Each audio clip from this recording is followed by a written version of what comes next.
They have the hard-hitting analysis. I'm anti-injury, so maybe this won't work out. Kyler's only playing one tight end this week, so that's probably going to help him out a lot.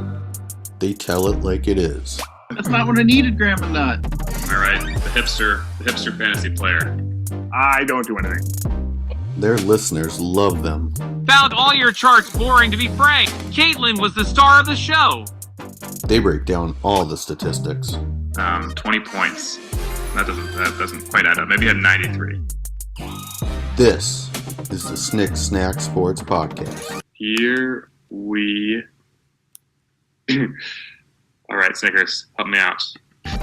What's going on, all you fantasy football lovers out there? Welcome back to episode 2 of season 3 of the Snick Snack Sports Fantasy Football Podcast. Thank you again for joining us this week. How are you doing today, Mr. Snack? I'm doing great, Snickers. How are you doing tonight? Doing great. Got my guy DeMar Hamlin out there making tackles against the Miami Dolphins right now, Thursday Night Football. Yeah, I know. And for those of you who watched our season premiere this year, I hope you enjoyed it. I think I might just be getting over the hangover. But it was a fun show, so I'm told. It was a great show. Very lively. Very fun. But we got another exciting year of fantasy football ahead of us. The year has already started. We obviously had a great draft. Week 1 had its drama already. Looking forward to seeing what's in store. And last year, for those who don't remember, I did win the bet again. It was a little closer than year 1. We have not served Snickers his punishment yet. We're all looking for ideas. And we're doing it again. So I'm 2-0, and we have a bet once again. Yep, and famous people out there, they always say, don't call it a comeback. I threw it away at the end of the season last year. I was winning for so long, and then I gave it up to you there. But yeah, I'm very excited for this, the new bet, the new series of bets this year, and it's going to be a lot of fun.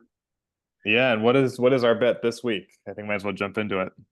Yeah, this week I saw in the Kenny matchup that there's a Sam Laporta versus Travis Kelce, top 2 tight ends in the league, basically. Laporta was number 1 last year. Kelce's been number 1 every year before that, basically. So I'm going with my guy, Travis Kelce, the actor, singer, performer, still a football player. And I think he's going to be able to go against the hated Bengals this week, and cut it up. Very nice. It's interesting. I mean, some people out there do believe that Travis Kelce still got it. I haven't seen any evidence of that. So I'm going for the young gun, his replacement, Sam Laporta. Ducky's got him playing against Kyler. They are projected almost exactly the same, like 7.3, 7.4 points, sorry, 11.3, 11.4 points, something along those lines. And I think it's a fun way to start the season. I was trying to egg you on to do a likely versus Andrews bet, but you wouldn't take it. We both like Andrews. So yeah. All right, Shane, we'll talk more about that later. No, absolutely. And just going to week 1 here, what are some of the things that happened that kind of surprised you, I think, in week 1? In week 1, well, let's look at the standings. I think that'll be a good way to jump into that. So, you know, the season is young. I didn't think that anyone was unfairly impacted so far. Shane did have the biggest week for week 1. He's team Jesus tongue kisses. And yeah, he's in first place. Ducky got the win despite having his defense score the most points for him. Nick Adams got the win. John got the win. Kyle got the win. And Kenny got the win. And currently, I don't think there's an obvious, best and bad teams at this point, even though, the power rankings are all over the place that ESPN does. It does have you, though, Snickers, rated as least likely to make the playoffs, which is too bad. Yeah, but that doesn't mean anything. I mean, I'm one of the only two-time champs in this league, so you can't take anything for granted there. But yeah, Nick Adams' one vote against me was he did beat me for the first time in 8 years last Mhm. week, only because my guy Christian McCaffrey didn't play. He lost by 19 points there. I think that's exactly what his projection was, and he was obviously going to just beat that against the lowly Jets. But unfortunately, that happened, and wasn't able You to get the win there. couldn't even find someone to replace him. I didn't notice that. He's just sitting there with a zero. He got taken out less than an hour before the game started. I did not feel like throwing him in the IR and putting in someone on the waivers. By the way, what's his face that got 147 yards was already on someone's team. Couldn't pick him up. So Yeah, I was kind of surprised Jordan about Nathan. that. Also, the poor guy had the night of his life and then got chewed out by his team apparently for revealing that he knew he was going to start long before they took Christian Right. McCaffrey out. I felt for the guy in that interview. Yeah, I felt for him, but then I should have never given Jordan Mason my phone number. He never called me back on that, so that's unfortunate. But yeah, Shane getting the big blowout against Katie. Kenny looking good in week 1 again. He always does. Week 2 or 3 is when he usually falls apart. Kyle, who's going to be on the program a little bit, won last year, won by 0.2 this past week, and that was by far the closest game of the week. And unfortunately, it looks like you got an L as well to start off the season. I did. Yeah, there wasn't anything specifically wrong with my team other than that Joe Burrow had a very crappy week. Oh, it was Joe Burrow and Mark Andrews' fault and Drake London. So, okay, there was a lot of problems. But I was still pretty pleased with some of the things I saw. Kenneth Walker was looking like a beast. AJ Brown was exactly who I drafted. Nico Collins, an excellent keeper. And Jamison Williams, huge breakout week on my bench. He's on the trading block. We'll talk about that more later, but hit me up. Need a running back. Yeah. And so what's some of the news from around the NFL? Yeah, I mean, NFL's back. It means not for long. It means no fun league. There's a lot of guys out there that are getting injured. Christian McCaffrey, with his issues, didn't play week 1, like we just said, got pulled out about an hour before the game started. He's not looking like he's going to play week 2 either, which kind of sucks. You drafted him first overall. But got Raheem Mostert out tonight. He's playing Dolphins are playing Thursday Night Football. We got Puka Nacua, probably the second biggest hit to people's lineups there. Is on the IR. Is going to be out for at least 4 weeks. Sean McVay says might be up for like 6 weeks. Jordan Love, on the other hand, is out 3 to 4 games, or he might be back on Sunday. Who knows? Matt LaFleur, I think, doesn't really know much about how medical stuff works, and he thinks that Jordan Love's going to be back in a couple days. See how it goes. Some tight ends, David Njoku, Ferguson on the Cowboys, they're both out. Kenneth Walker is hurt. We're going to see how he plays. I know you don't have any more running backs because you drafted your first one in like the 10th round. But we'll see how he does here. And then T. Higgins, little injury as well. So he should be, playing this week here. And my team, if Kenneth Walker doesn't play this week, I'll be disappointed, but my team will be just fine because I have Zach Moss on my team, and he's been revealed himself to be the starting running back for that team. He is the best running back on the Cincinnati Bengals, which means almost nothing. But he did play well, sort of well against the Patriots. Yeah, but the Patriots were a lockdown D. It'll be a different game this week. Also, Tank Bigsby's on my team. He was like 10 yards a carry. Yeah. Or 70 yards. So very impressive. But no hugely devastating injuries, it seemed like, in week 1. Puka being the big one, of course. But no season enders yet, except for a couple of offensive linemen, the best defensive player on the Carolina Panthers out for the season, stuff like that. But they're coming, but they always do. But so far, it hasn't been too bad. But now it is time for our sponsor.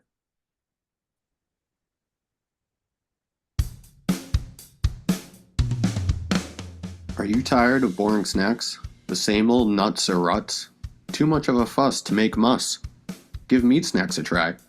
Meat snacks are a new delicious food brought to you by the geniuses behind Aloe Vera Margarita and Road Pasta. They are made from 100% food with plenty of added sugar.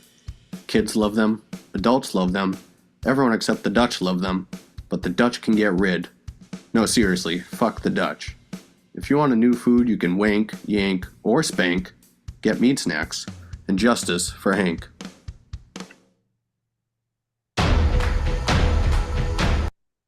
Well, welcome to the show, Kyle, our champion.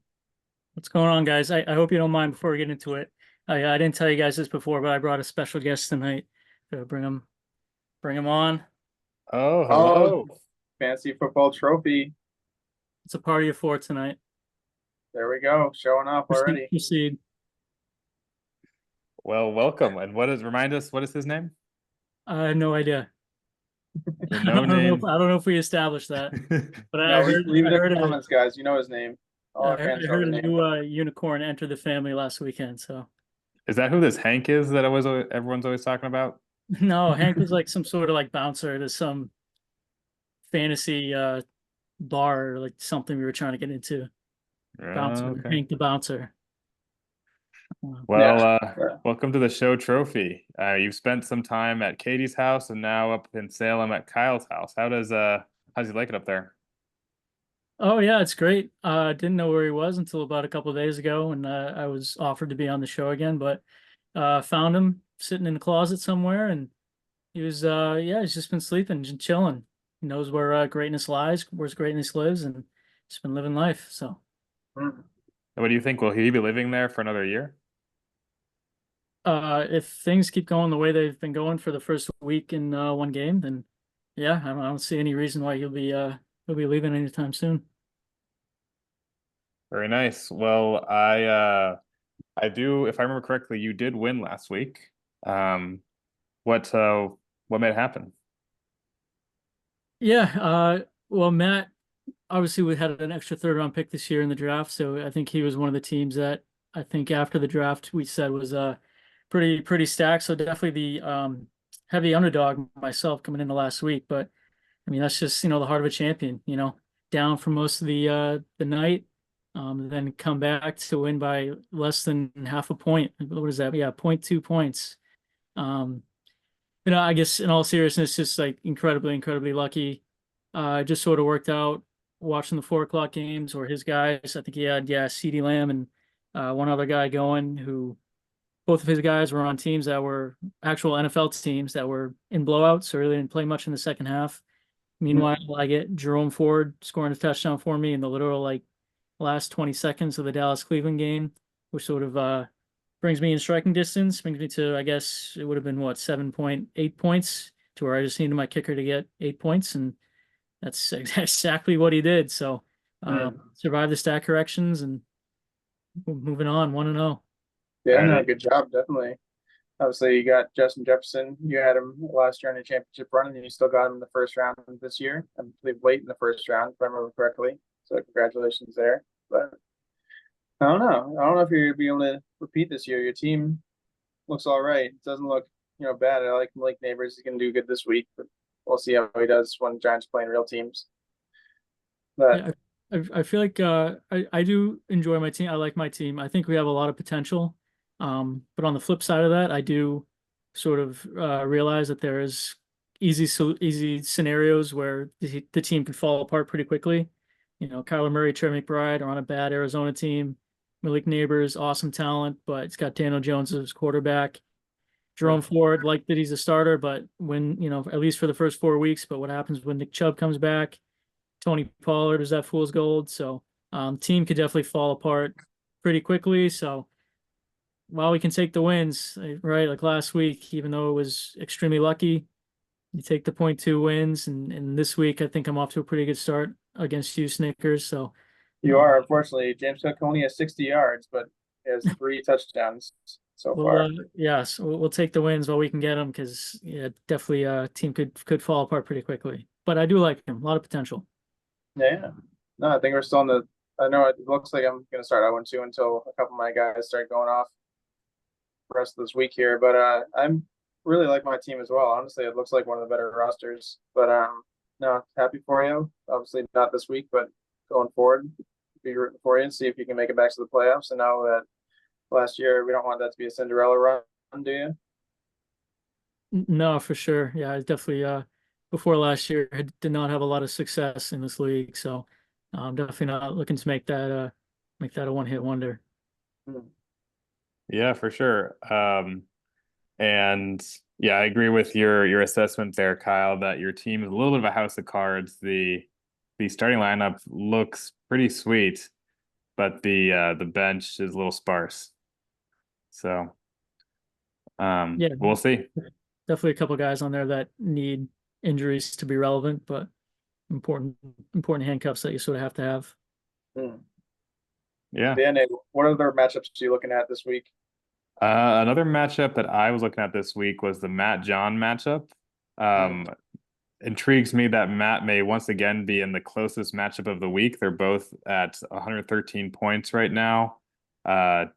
Two teams we haven't talked a lot about yet. But I love that John is going for it with Caleb Williams. I did not think he looked good last week, but there he is sitting in the starting QB slot. One of the rare times when the non-quarterback is projected as the highest points on the week for John. Jonathan Taylor. Ramondre was surprisingly good, which us Patriots fans don't mind. He's still rocking the third QB. We'll see how that works out for him.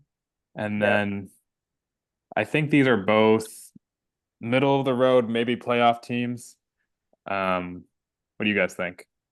Yeah, I mean, I think Matt usually is. He's usually like the 5-6 seed. You know, he's could be good, could be bad, or on the edge of the playoffs. Sometimes he's good. It really depends on how Penn State's doing. If Penn State loses to a game that's not Ohio State, then he's going to be pretty upset and probably not set his lineup anymore.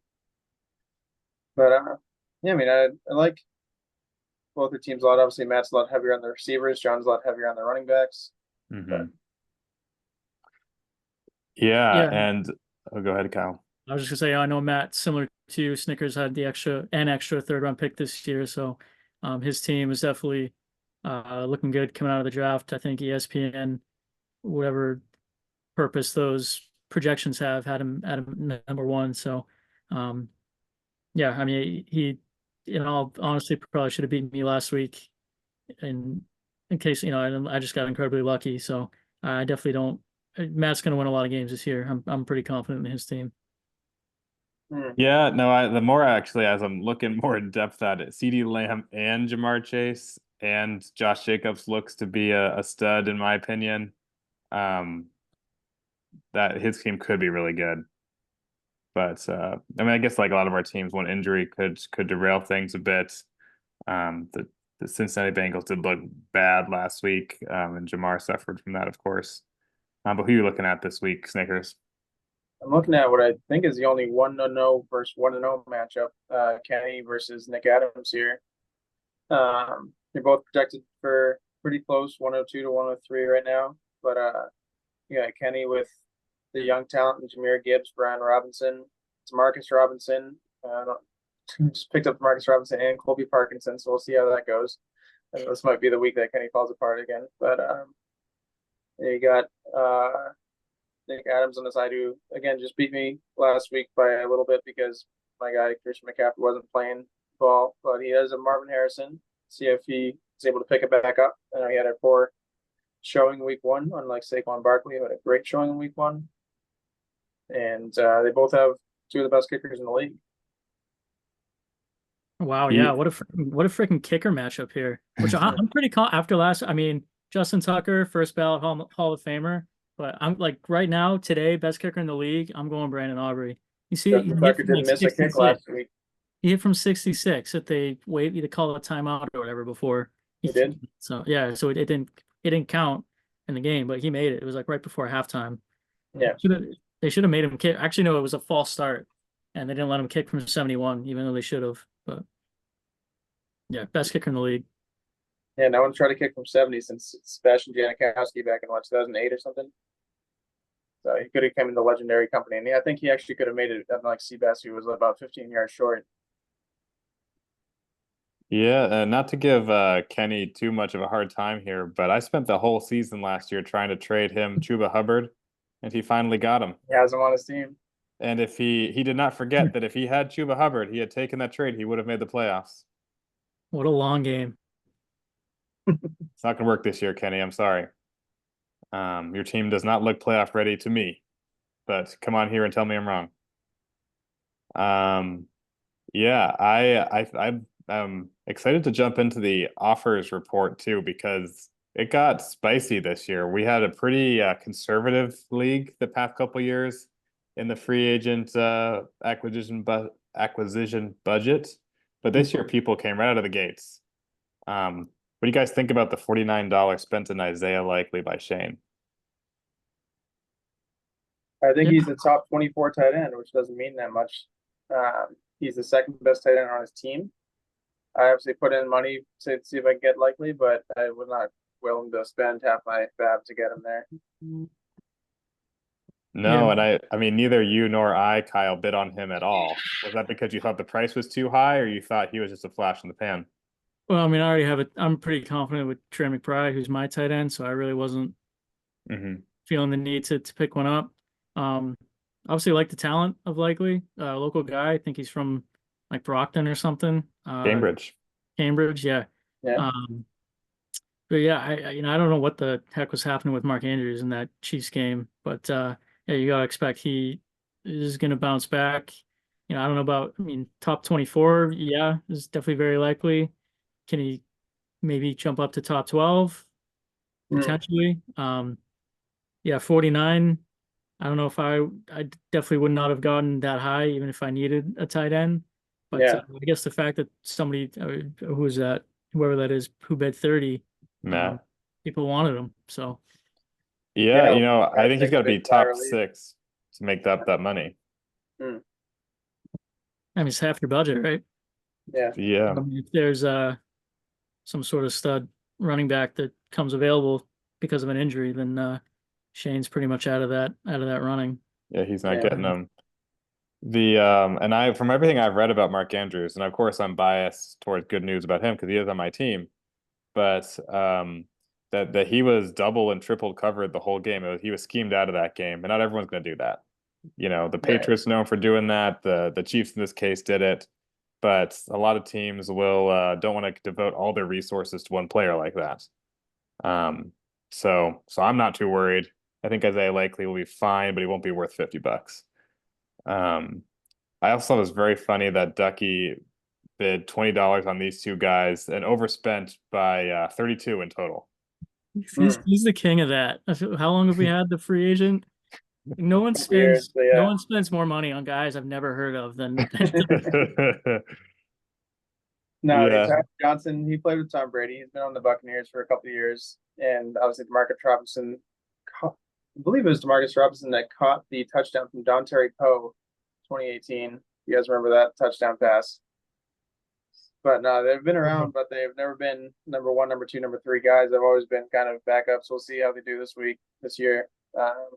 Hope Ducky gets some of his money's worth there, but that's kind of rough.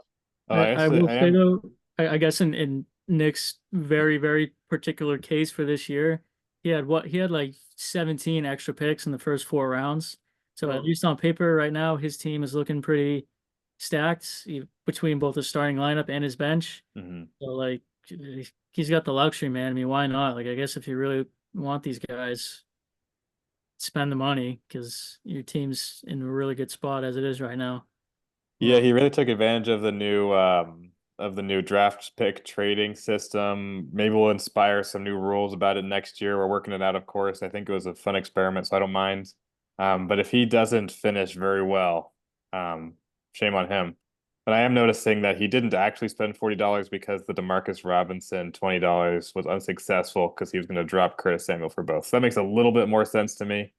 Yeah. But he still spent 20 on Tyler Johnson, who no one else even bid on at all, which is hilarious. You gotta do what you gotta do. Well, except when you don't. In this case, he didn't. So, but yeah, I mean, I personally only picked up the Patriots this week. I usually go a little harder week 1, but I was surprised no one else wanted the Patriots defense. It was just sitting there on the waiver wires. Yeah. And I saw guess you. really, I was just gonna say, thankfully around the league, I guess really besides Puka, there didn't really seem to be too many injuries around the actual NFL in week 1, which always is what you like to see. So really not too many guys on the waiver wire who were really worth picking up besides likely. Yeah, And Ray Davis there. yeah. You made a sneaky ad with Ray. Oh yeah. He does You have said it, one catch so far this game. I immediately thought Ray McLeod, and I was like, what the I different Ray? believe But Ray you- Davis is a rookie. running Well, back. yeah, with having James Cook, if he's sort of the backup there, so I want him back on the roster. And then the last thing I wanted to talk to you guys about today was just the trades. I know no big trades have happened. I've been very vocal that I'm very I have a lot of confidence that Jameson Williams is breaking out this year. And just again, I mentioned it earlier, I believe, but I see him as a very solid wide receiver too, at least. I don't need him though. I have plenty of good wide receivers. I need running backs. And so if you want to make a trade, I've gotten a couple of nibbles, some things being worked out. So if you want to do it, message me quick. All those guys out there with excess of running backs. Yeah, no one's rejected you yet? There's been a couple of rejections, but a lot more nibbles than rejections. Okay. So 5 or 6 different teams have been calling me. I'm available all night. So Yeah, sounds good, Brandon. any guys that your teams are kind of putting on the trading block for one reason or another? No, I mean, I like my guys right now. Got all the DKs I could possibly ask for. I got a lot of young rookies. I got a lot of old vets here that I can still do it. Obviously, Brancos got a touchdown last week. I like my team right now. I have actually, like you said, a couple too many wide receivers to necessarily be super good. But we'll see how that plays out once I get Christian back. That team should be pretty stacked. Yeah, I guess somewhat similarly. I'm definitely in the market for another wide receiver. Definitely with I'm comfortable with Jefferson, but Malik Neighbors is a number 2. Definitely draws a lot of question marks. So I'd be interested in trading for Williams there, Nate. But I really feel like I don't have the running back depth to trade you anything. If I trade you one, so who are you giving up for a new wide receiver? I mean, I guess if I can give you Tony Pollard. But I would think about that one, Kyle. Tony Pollard for Jameson Williams? Yeah, but then my running back depth goes in the tube. I'm an injury away from disaster in that. What would you think if I threw in one of my hot new guys like Tank Bigsby though? Great name. Tank Bigsby scored 10 yards a carry last week. Yeah, 73 yards. He looked much better than his counterpart, Travis Etienne. I seem to be a bench of handcuff running backs, so maybe we can add another one to the collection. Yeah. I've got the guy at the Patriots. So we can talk. I have so many handcuffs on my team. Anything else that you guys want the league to know before we sign off for the night? Just don't miss. That's what we're playing for, guys, right there. That's your right. motivation. That's the reason to not give up, not be a quitter, and to set your lineup every week. John's not here right now. I can't tell him to set his lineup. I don't know if he was planning on him tonight, but 17 lineups for the rest of your life. Yeah. Don't be a John. Set your lineup. And no Caitlin's hot takes this week, but Caitlin did want everyone to know that she'll be here next week, and she wants to talk Super Bowl halftime show. She's very excited that Kendrick Lamar will be on the show. She's worried though about the snub of Lil Wayne. So lots to talk about there, I'm sure. And Nate definitely knows who both those people are. I do. She told me about them just yesterday. I can get her on the Travis Taylor breakup rumors as well.